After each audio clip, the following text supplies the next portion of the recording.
ठीक है, स्टार्ट है।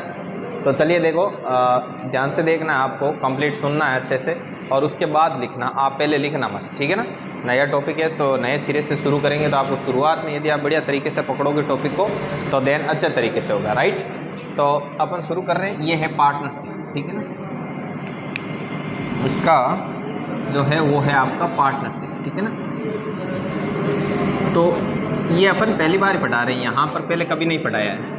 देन ये है साझा, तो आवाज़ में तो ध्यान रखना। तो ये साझा है। इस साझे में क्या होगा, कोई भी चीज़ पार्टनरशिप में, जैसे कोई बिजनेस करता है वो पार्टनरशिप के अंदर करता है, या फिर कोई चीज़ खरीदता है, ठीक है, वो पार्टनरशिप के अंदर है, या कोई काम कर रहा है तो काम के अंदर पार्टनरशिप है। हर चीज़ में क्या होती है, पार्टनरशिप होती है। पार्टनरशिप किस लिए काम में ली जाती है, जब एक व्यक्ति किसी कंप्लीट हिस्से को अकेला करने में सक्षम ना हो तो वो कुछ उस चीज़ को क्या करता है, दो या दो से अधिक व्यक्तियों में क्या कर देता है, तोड़ देता है। देन उस चीज़ में इन लोगों की क्या मानी जाती है, पार्टनरशिप मानी जाती है। पार्टनरशिप का मतलब ये साझा होता है, और इसे एक तरीके से अपन क्या बोलते हैं, साझेदारी बोलते हैं। जैसे मान लो कोई एक वस्तु थी, उसको 3 लोगों ने सहयोग से किया, तो उसमें 3 लोगों की पार्टनरशिप हो गई, 3 लोगों की साझेदारी हो गई, ठीक है। अब जरूरी नहीं कि 3 लोग हैं वो समान अनुपात में साझेदारी करें, समझ में आई बात। ये ऐसा हो सकता है कि 3 लोगों की अलग अलग अनुपात में साझेदारी हो। मान लो कि कोई 100 रुपये की वस्तु थी, उसमें एक व्यक्ति ए आया और उसने कहा कि मैं 20 रुपये में दे दूंगा। उसके बाद में बी आया, बी ने बोला कि इसमें 30 रुपये में दे दूंगा। फिर चौथा सी आया, उसने कहा मैं 50 का 50 रुपया शेष बचा हुआ है वो सारा मैं दे दूंगा। तो उनकी पार्टनरशिप है वो 2:3:5 में हो गई, ये होगी। तो कहने का मतलब ये हुआ कि साझेदारी है वो उस बिजनेस में डाले गए जो पैसे थे, जो कैपिटल थी, जो पूंजी थी, उस पूंजी पर डिपेंड करती है। अब पूंजी के अलावा और किस चीज़ पे डिपेंड करती है, एक तो कैपिटल तो आ गया, पूंजी जो लगाई जाएगी वो तो आ गई, ये पूंजी तो मानी जाएगी। इसके अलावा आप बताइए कि इसके अलावा ऐसी कौन सी चीज़ है जो कि साझे के अनुपात को प्रभावित कर सकती है। मतलब कि आप कोई भी धंधा करते हो, कोई पार्टनरशिप है, तो आप बोलोगे कि आप कितने % के पार्टनर हो, बोलेगे ये 20% पार्टनर है।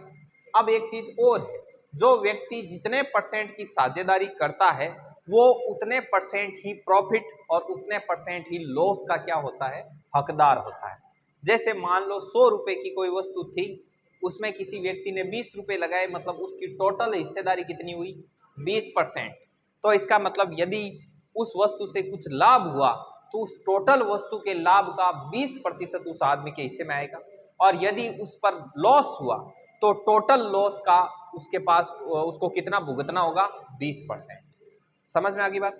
अब एक बात तो आपके समझ में आ गई कि सर जब हम पैसा डालते हैं किसी बिजनेस में तो उस रकम, उस कैपिटल, उस धन और उस पूंजी के दम पर हम उतने % का हिस्सेदार बनते हैं। तो क्या केवल धन ही, केवल कैपिटल ही और क्या केवल पूंजी ही साझेदारी का मतलब पैमाना है, क्या केवल टाइम भी होता है। अब आप बोलोगे कि सर कैसे, जैसे मान लो एक चीज और लिखता हूं, A/B/C, इनका अनुपात निकालना है। तो टोटल 12 महीने हैं। एक आदमी आया कि बोले बिजनेस तो अपना 100 रुपए का है, लेकिन मैं 20 रुपए 4 महीने के लिए लगाऊंगा। दूसरा आया, उसने बोला कि मैं 30 रुपए 6 महीने के लिए लगाऊंगा। और अगला आया, उसने बोला कि मैं 50 रुपए 12 महीने तक रखूंगा। रख दिए। अब देखो 20 × 4 80, ये 180 और ये कितना हो गया। तो अब इसकी साझेदारी देखो, 0 0 0, 8:18:60, 4 की टेबल से, या आप इसको आप काम करो 2 की टेबल से कट कर दो, 4:9:30। तो इसकी पार्टनरशिप ज्यादा है। तो कहने का मतलब किसी भी बिजनेस में केवल डाला गया जो पैसा होता है वो ही उसकी हिस्सेदारी को निर्धारित नहीं करता है, साथ ही साथ जो टाइमिंग होता है वो भी डिपेंड करता है। हो सकता है कि किसी व्यक्ति ने कम पैसा डाला हो लेकिन वो ज्यादा समय तक बिजनेस में टिका रहा, तो देन उसके बाद जो प्रॉफिट होगा वो उसमें ज्यादा हिस्सेदारी होगी। अब आप बोलोगे कि सर थोड़ा थोड़ा क्लियर हुआ, थोड़ा थोड़ा नहीं हुआ। तो मैं एक आपको उदाहरण देता हूँ कैसे। जैसे मान लो अपन लोगों ने 12 महीने का पूरा बिजनेस हुआ, बिजनेस का हिसाब तो पूरा समय पूरा होने पर ही होगा।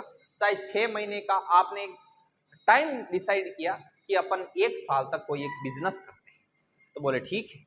बोले बिजनेस के अंदर 10,000 रुपये चाहिए हमको मिनिमम। पहला व्यक्ति आया, उसने कहा मेरे पास 3,000 रुपये हैं, 3 महीने तक मेरे 3,000 रुपये आपके बिजनेस के अंदर लगाए हुए रहेंगे, उसके बाद उस बिजनेस में से मैं अपने 3,000 रुपये निकालूंगा। उसके बाद में दूसरा आया, उसने कहा पैसा तो मेरे पास 2,000 है, लेकिन 12 महीने तक रखूंगा, पूरे 12 महीने बिजनेस शुरू किया उससे लेकर एंड तक मैं रहूंगा अंदर बिजनेस में। और अगला आया, बोले रुपये तो मेरे पास 5,000 है, लेकिन मैं 1 महीने तक ही रहूंगा, बाद में 11 महीने आप जानो और आपका काम जाने, 1 महीने में पार्टनर रहूंगा। अब पूरा का पूरा 12 महीने बाद हिसाब हुआ, 12 महीने के बाद में हिसाब हुआ, तो बोले कि अब किसका रेशियो ज्यादा रहेगा किसका कम। तो देखो 3 जीरो से 3 जीरो उड़ा दो, तो इसने कहा 9, इसका हिस्सा रहेगा 24, इसका हिस्सा रहेगा 5। तो आपके दिमाग में इमेज क्लियर हुई कि अरे यार इसने 5,000 रुपये डाले तो भी इसको सिर्फ 5 मिलेगा, इसने सबसे कम डाले तो भी सबसे ज्यादा मिलेगा, इसको 3,000 डाले तो भी इसको 9 ही मिलेगा, 5 वाले से इसको 5,000 डाले उससे इसको ज्यादा मिल रहा है, 2,000 डाले उसको सबसे ज्यादा मिल रहा है 2,000 वाले को। इसका मतलब ये हुआ कि पूंजी के साथ साथ जितने समय तक आप उसमें टिके रहे पार्टनरशिप में, वो भी उसको क्या करती है, प्रभावित। समझ में आई बात। तो जो आपकी हिस्सेदारी होती है, जो आपकी हिस्सेदारी, चाहे लाभ हो, कई कई जगह अपन देखते हैं यहाँ पे लिखा होता है, अभी मैं पहले चीज लिखता हूं, पूंजी इंटू समय। अब कई जगह आप कई बुक पढ़ना उसमें ऐसा लिखा हुआ रहेगा, लाभ बराबर पूंजी गुणा। तो जरूरी नहीं है कि पूंजी और समय के साथ साथ लाभ ही लाभ हो, घाटा भी हो सकता।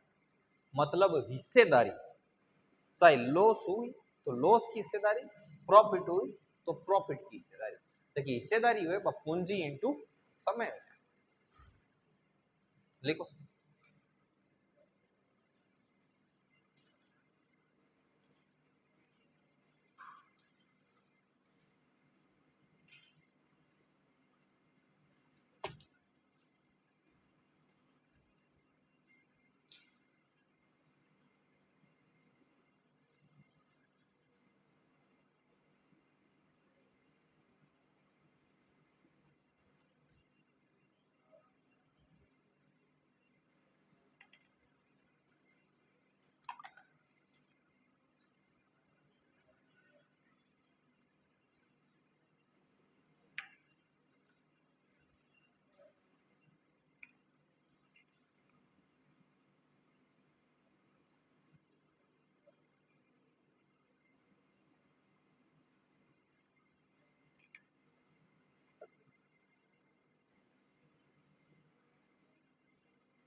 लिखो, इसको लिखने के बाद थोड़ी थ्योरी लिखना, ठीक है ना, सीधे ही मत उड़ा देना।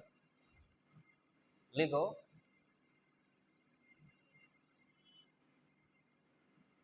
लगा दिया। देखो किसी भी पार्टनरशिप में या साझेदारी में, किसी भी पार्टनरशिप में या साझेदारी में जो हिस्सेदारी होती है, जो हिस्सेदारी होती है वह पूंजी और समय के गुणनफल पर निर्भर करती है। वे पूंजी और समय के गुणनफल पर निर्भर करती है।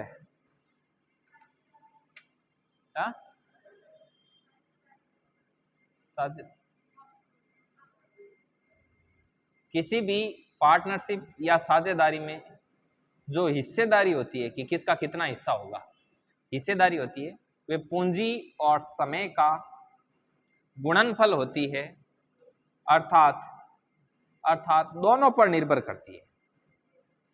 अर्थात दोनों पर क्या करती है, निर्भर करती है। अब मैं आपसे बहुत ही नॉर्मल चीजें करूंगा। अब लगाओ क्वेश्चन, ये नीचे वाले सारे थोड़ी लिख लिया, अब क्वेश्चन लगाओ।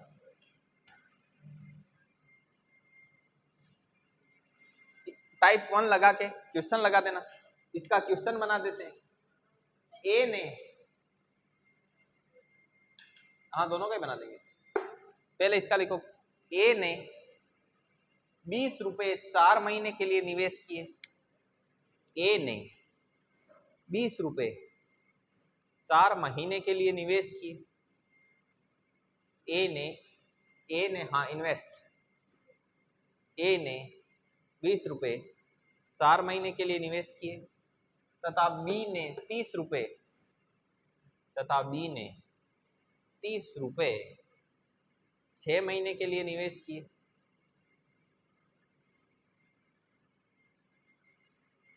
तथा सी ने 50 रुपए पूरे 12 महीने के लिए निवेश किए। तथा सी ने 50 रुपए पूरे 12 महीने के लिए निवेश किए। तो 12 महीने बाद, तो 12 महीने बाद ए बी व सी की हिस्सेदारी का अनुपात क्या होगा?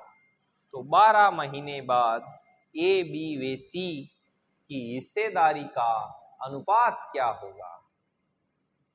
ए बी व सी की हिस्सेदारी का अनुपात क्या होगा?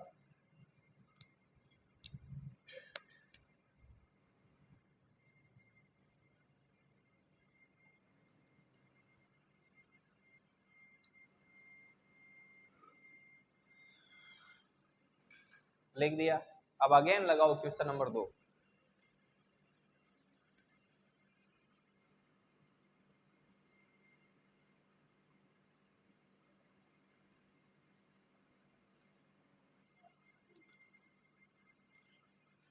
आज नाव और धारा की शीट बांटी सभी के पास आ गई।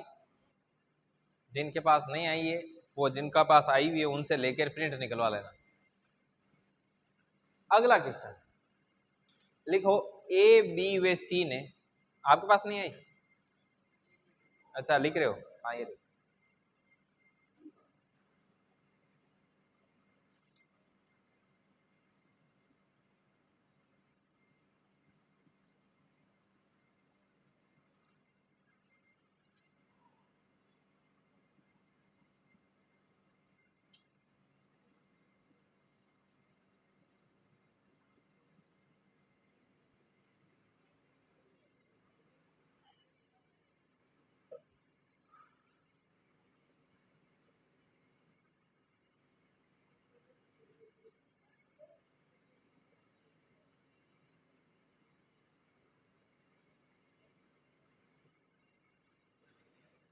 देख लिया। नेक्स्ट उधर लगाओ। लिखो, ए बी व सी ने एक व्यवसाय की शुरुआत की। ए बी व सी ने एक व्यवसाय की शुरुआत की। सही है। ए बी व सी ने एक व्यवसाय की शुरुआत की। ए ने 3000 रुपए 3 महीने के लिए निवेश किया। ए ने 3000 रुपए 3 महीने के लिए निवेश किया। ए ने 3000 रुपए कितने महीने के लिए निवेश किया? 3 महीने के लिए। तथा तथा तथा बी ने 2000 रुपए, तथा बी ने 2000 रुपए 12 महीने के लिए निवेश किए।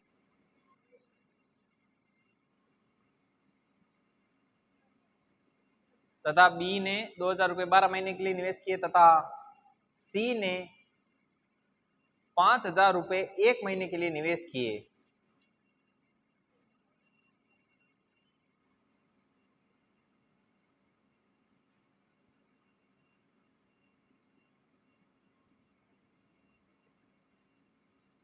तो इनकी हिस्सेदारी का अनुपात बताओ। अब ये कर लेना।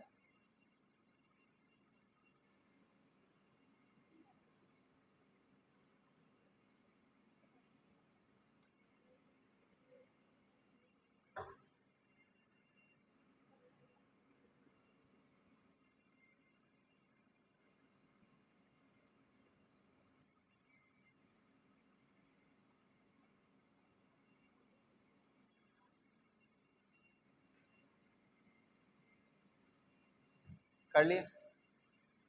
अब अपन कुछ और सीखते हैं इसके बारे में।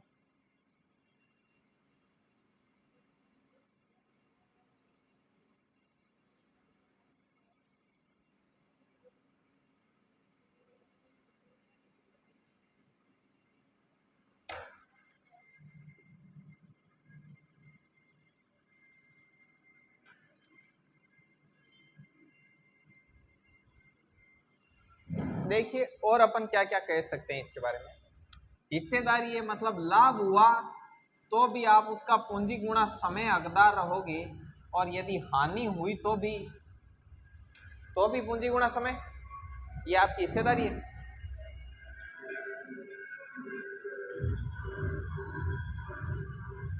जैसे टाइप नंबर 2 लगा दें। अब एक मैं क्वेश्चन लिखता हूं, जैसे ए व बी की पूंजी का अनुपात, ए व बी की पूंजी का अनुपात, क्वेश्चन को ध्यान से समझना है, 7:9 है, तथा ए ने 8 महीने बाद काम छोड़ दिया,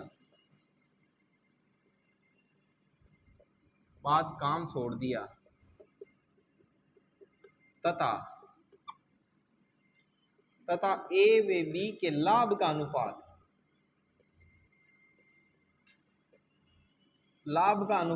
8:9 है, 8:9 है, तो बताओ बी ने कितने महीने काम किया।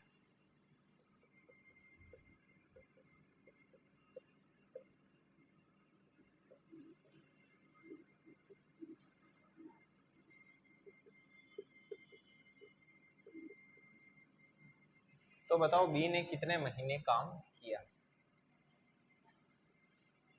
अब आप कहोगे कि सर बात तो ठीक है, जैसे लाभ बराबर पूंजी इंटू समय,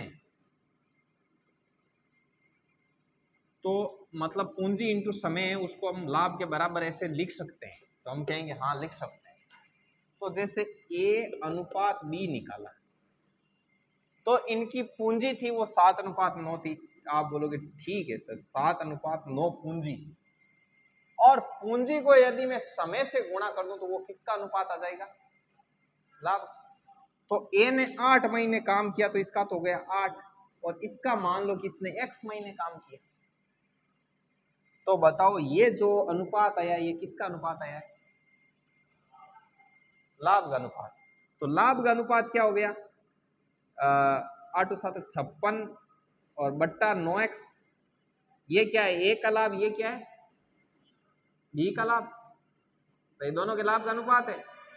और पर्सन कह रहा है कि दोनों के लाभ का अनुपात कितना है, तो इसको भी मैं ऐसे लिख दूं, ये ए का लाभ ये बी का, हमारे लाभ का अनुपात इस लाभ के अनुपात के बराबर होगा।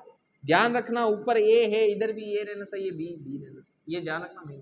अब 9 से 9 कट, ये x उधर गया, तो 56/8, x का मान आ गया 7। तो बताओ बी ने कितने महीने काम किया रहे,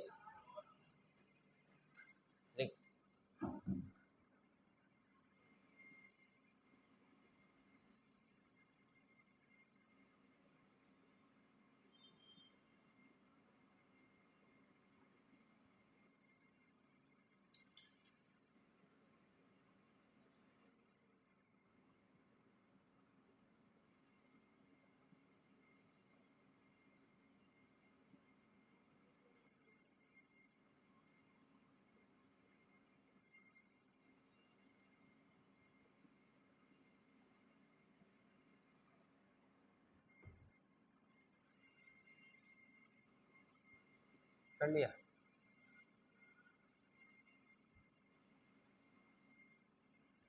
नेक्स्ट क्वेश्चन,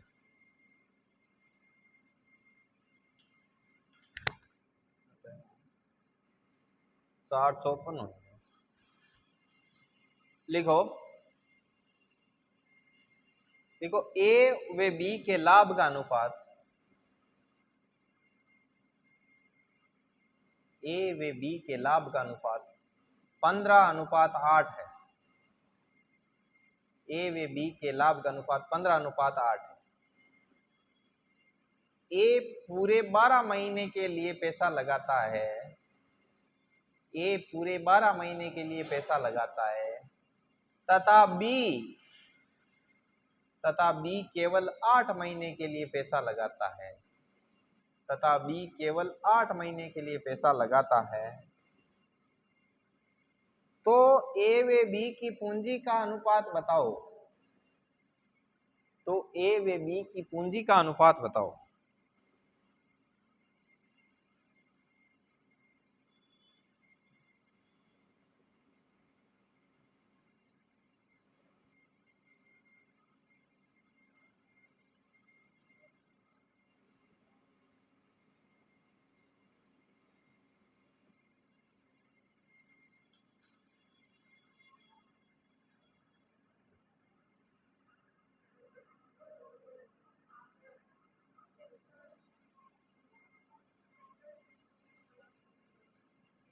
अभी आने दो।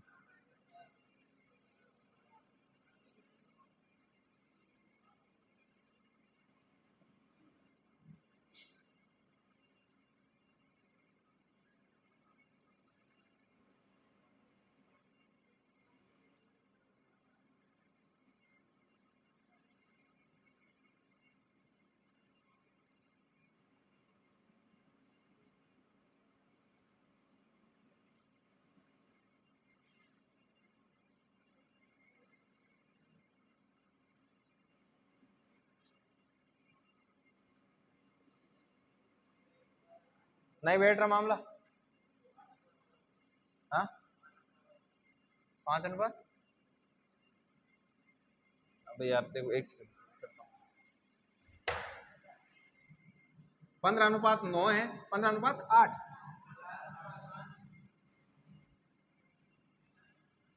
देख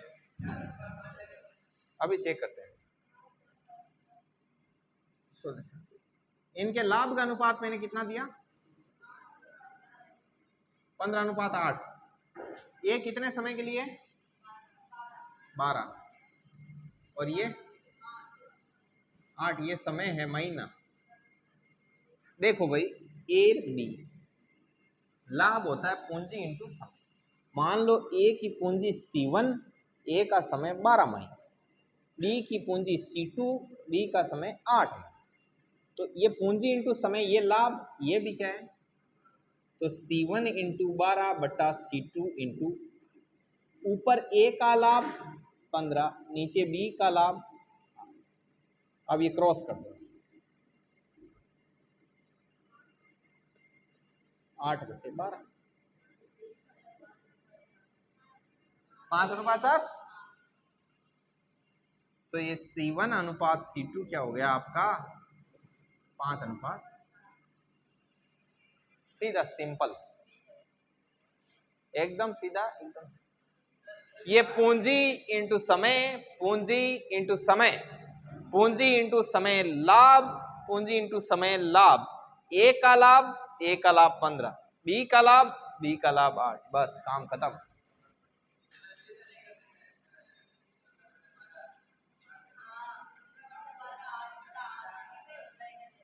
15/, हाँ लाभ के नीचे समय और समय के नीचे लाभ है ना। और ठीक है अनुपात है जी, तो चल जी, कटे और कटे मत कर दीजिए। थोड़ा मैं आपका बात समझ गया। आप ये ऐसे कहना चाह रहे हैं कि लाभ बराबर होता है पूंजी इंटू समय, तो हम लाभ बटा समय, लाभ बटा समय कर देंगे। तो ऐसे ही समझ गए। जैसे ये ऐसा करना चाह रहे हैं, पूंजी बराबर हो गया लाभ बटा समय, तो इन्होंने इनके साथ लगा दिया ए का लाभ, ए का समय, तो ए की पूंजी आ जाएगी। बी का लाभ, बी का समय, तो बी की पूंजी आ जाएगी। तो लाभ बटा समय, लाभ कितना है इसका? 15, समय 12, और इसका लाभ कितना है? 8, ये 8 से 8 गया, और ये हो गया 3 से 5 और 4, तो ये 5:4 हो गया। बिल्कुल कर सकते। नेक्स्ट लिखो। अच्छा ये लिख दो।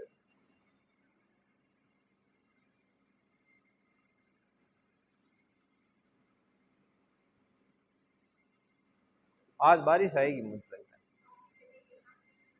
आगे चलेगी।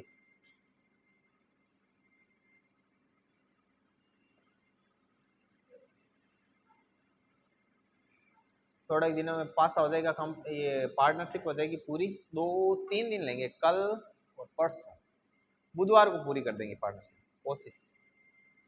उसके बाद में वो चलेगा आपका एलिगेशन एंड मिक्सर।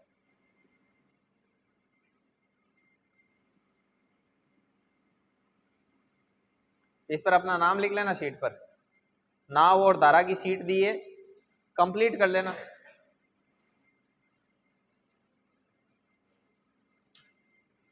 ये अभी जो आपको सीट दी जाती है, ये जिसमें एसएससी के जीडी के एरिया के, इसमें आपको कोई तकलीफ थोड़ी आती, तकलीफ नहीं आती बिल्कुल, टेंशन ना। ये जीडी की इस बार ही बांटेंगे, अगली बार राउंड में आएंगे ना तो सीएचएसएल और सीजीएल वाली देंगे, उसमें आपको तकलीफ आती रहेगी, काम चलता रहेगा, सोल्व होता रहेगा, तब जाके आप एकदम परफेक्ट बनोगे। अभी एमटीएस का पेपर कौन कौन देखे है आप? देखे उसमें मैथ्स और रीजनिंग को तो नॉर्मल क्लियर करना रहता है। हाँ, कोडिंग डिकोडिंग आई थी उसमें 5% है, टोटल 20 आते हैं रीजनिंग के, 20 रीजनिंग 20 मैथ आती है। मैथ रीजनिंग को क्लियर करनी रहती है, जीके इंग्लिश की मेरिट बनती है, मैंने ऐसा सुना है। तो 40 में से कितने करने रहते हैं? 12, वो तो आराम से हो जाते हैं। और जिनके ये आपका उसके नंबर 8 नहीं होंगे, ज्यादा नंबर रहते हैं, फायदा नहीं होता ना जीके इंग्लिश की। और टोटल साइज 100 क्वेश्चन ही आते हैं सारे, 90। तो ये 20 40 ही हो गए, बाकी 50 ही बचे इंग्लिश जीके, उससे ही मेरिट। उस 50 में से कितने क्वेश्चन तक रहती है मेरिट? 40 प्लस। तो जीके के कितने होते हैं उसमें? उसमें इंडिया जीके आता है क्या? अभी ये पेपर के बाद में और भी कुछ है ना, दौड़ वगैरह कुछ है क्या, कुछ मेडिकल फिजिकल कुछ है क्या?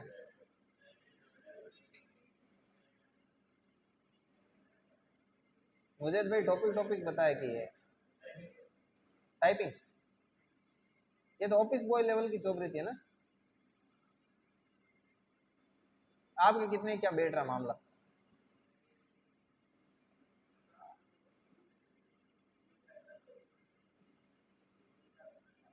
अच्छा,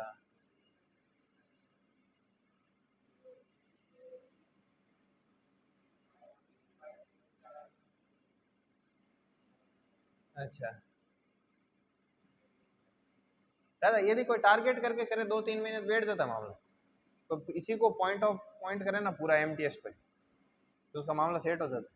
इतना जीके इतना कोई हार्ड लेवल थोड़ी आता है, जीके का ज्यादा कोई लेवल थोड़ी रहता है। करंट वाले देगा। अच्छा, इंग्लिश इंग्लिश कितना है यार? नहीं 25 था, लेवल कैसा था? Level level level level person का।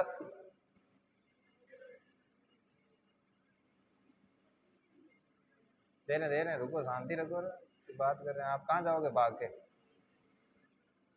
घर पे जाओ, बोले टेंशन नहीं मतलब। अभी आगे कौन सा है? और अभी कुछ है क्या? सीएचएसएल वगैरह कुछ जीडी का कुछ आ रखा है क्या? एक जीडी का आ रखा है ना? हाँ, एलडीसी का मैंने ही बताया। दिल्ली पुलिस का, हाँ दिल्ली पुलिस का। किसका? किसने? तुम भरो, लिखो आगे। अगला लिखो, ए व बी किसी व्यवसाय की शुरुआत करते हैं। ए व बी किसी व्यवसाय की शुरुआत करते हैं। ए 25,000 रुपए का निवेश करता है। ए व बी किसी व्यवसाय की शुरुआत करते हैं। ए 25,000 रुपए निवेश करता है। ए 25,000 रुपए निवेश करता है तथा बी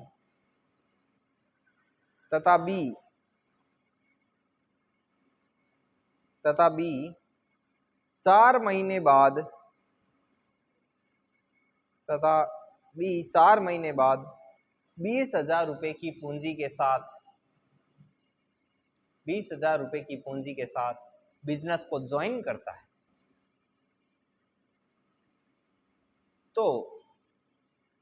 तो साल के अंत में दोनों की हिस्सेदारी का क्या अनुपात हो?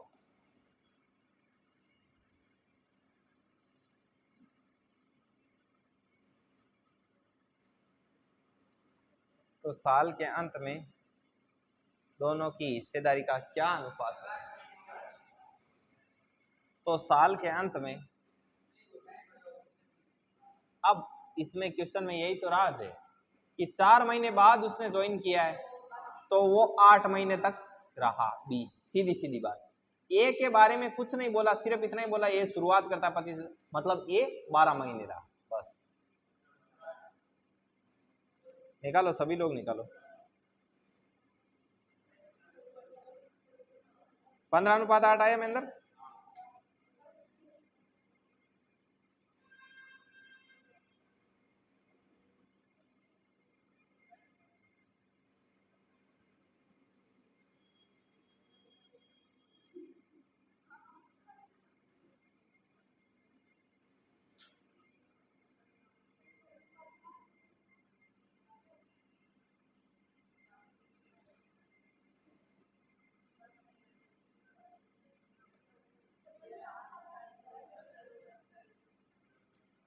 आइए,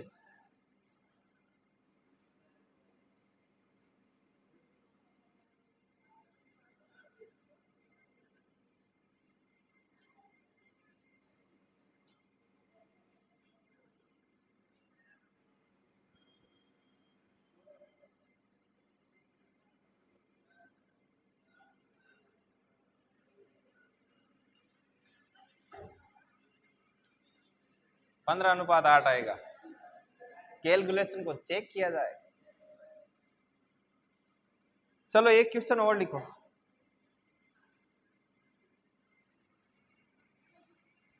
लिखो ए बी व सी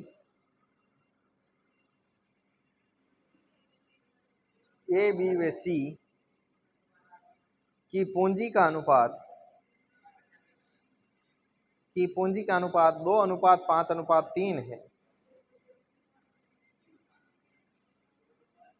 2:5:3 है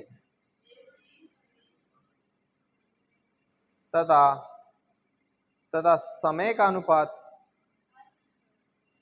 ए बी व सी की पूंजी का अनुपात 2:5:3 है। ए बी व सी की पूंजी का अनुपात क्या है? 2:5:3 है तथा उनके समय का अनुपात 4:5:6 है।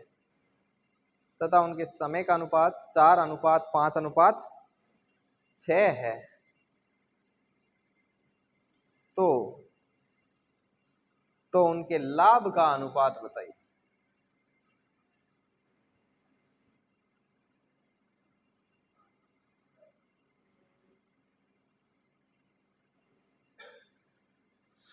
तो उनके लाभ का अनुपात बताइए। करो ट्राई।